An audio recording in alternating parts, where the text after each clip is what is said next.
واقعی عقل مند خواتین اس بیان کو سنیں گی تو وہ جو مسکنسپشن پیدا کیا جاتا ہے کہ جناب اسلام میں عورتوں کو آزادی نہیں ہے، جناب اسلام میں عورتوں کے لیے گھٹن ہے، اللہ اکبر، ذرا پہلے اسلام سے پہلے کے حالات پڑھو اور اس کے بعد اسلام کے آنے کے بعد عورتوں کو کیا شاندار مقام میرا دین دیتا ہے۔ اللہ کے نبی نے دا بیسٹ لوگوں کی جب مثال بیان کی، بہترین لوگوں کی مثال بیان کی، تو نبی پاک فرماتے ہیں، ترمذی کی حدیث ہے، سب سے بہتر وہ ہے جو اپنے اہل کے لیے بہتر ہو، یعنی اپنی فیملی کے لیے بہتر ہو۔ اور آقا فرماتے سنو میں تم سب سے زیادہ اپنے اہل کے لیے بہتر ہوں۔ نبی پاک سب سے زیادہ اپنی فیملی کے لیے بہتر۔ نبی پاک علیہ الصلوۃ والسلام سے ایک شخص نے پوچھا، حضور شوہر پر بیوی کا کیا حق ہے؟ تو آپ نے فرمایا جب وہ کھائے یعنی شوہر کھائے تو بیوی کو کھلائے، جب لباس پہنے اسے بھی پہنائے، اس کے چہرے پر نہ مارے، اسے بدصورت نہ کہے، اور اگر سمجھانے کے لیے اس سے علیحدگی کرنی پڑے تو گھر میں ہی علیحدگی کرے۔ اللہ اکبر۔ ایک بار حضرت عمر فاروق رضی اللہ تعالیٰ کی بارگاہ میں، سنیے بڑا دلچسپ واقعہ۔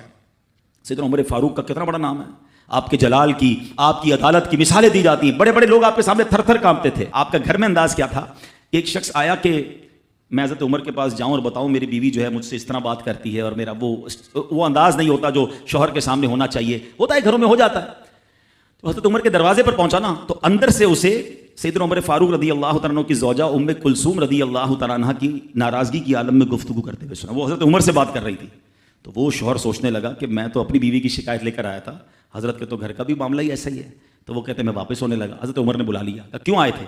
تو کہا کہ میں تو حضرت اپنی بیوی کی شکایت کرنے آیا تھا، مگر میں آپ کے دروازے پر آیا، آپ کا بھی معاملہ ہی ایسا ہی ہے، تو میں سمجھ گیا ہم دونوں ایک ہی معاملے میں ہی ہیں۔ اب حضرت عمر نے جو ان کی تربیت فرمائی نا، آپ نے فرمایا میری بیوی کے مجھ پر چند رائٹس ہیں، چند حقوق ہیں، مجھے اس سے چند فائدے حاصل ہوتے ہیں جس کی بنا پر میں اس سے درگزر کرتا ہوں۔ پہلا یہ کہ یہ میرے لیے جہنم کی آڑ ہے، میرا دل اس کی وجہ سے حرام کاموں سے بچا رہتا ہے۔ نمبر دو، جب میں گھر سے نکل جاتا ہوں یہ میری خزانچی بن جاتی ہے، یعنی میرے مال کی نگہبان بن جاتی ہے، میری دھوبن بن جاتی ہے، میرے کپڑے دھوتی ہے، میرے بچے کی پرورش کرتی ہے، میرے لیے روٹیاں اور کھانے پکاتی ہے۔ تو وہ شخص کہتا ہے یہ سارے فائدے تو مجھے بھی اپنی بیوی سے حاصل ہیں، تو میں تو کبھی درگزر سے کام نہیں لیتا، وہ مجھے کہتی میں اس سے لڑنا شروع کر دیتا ہوں۔ کہتا آج آپ کی بات سے نصیحت مل گئی، اب میں اپنی بیوی کی چھوٹی ماٹی باتوں کو میں بھی درگزر کر دوں گا۔ کتنی پیاری بات بتائی، ہم وہ ساری باتیں بھول جاتے ہیں، ایک غلطی پر پکڑ لیتے ہیں، ایک غلطی پر ڈانٹتے ہیں، ہر غلطی پر جناب ایسا نہیں ہوتا، ہر غلطی کی سزا سزائے موت نہیں ہوتی ہے، ہم غلطیاں نہیں کرتے۔ اگر جس طرح ہم اپنی بیوی کو اور غلطی پر ڈانٹتے وہ ڈانٹنا شروع کرتے پھر کیا حال ہوگا؟ تو ایسا نہ کرے، وہ بھی دل رکھتی ہے، ہم نے کسی انسان سے شادی کی ہے، کمپیوٹر سے نہیں کی، ٹھیک ہے نا؟ تو کمپیوٹر بھی آج کل وائرس آ جاتا ہے، تو وہ تو انسان ہے، غلطی ہو گئی کوئی بات نہیں، تو سبحان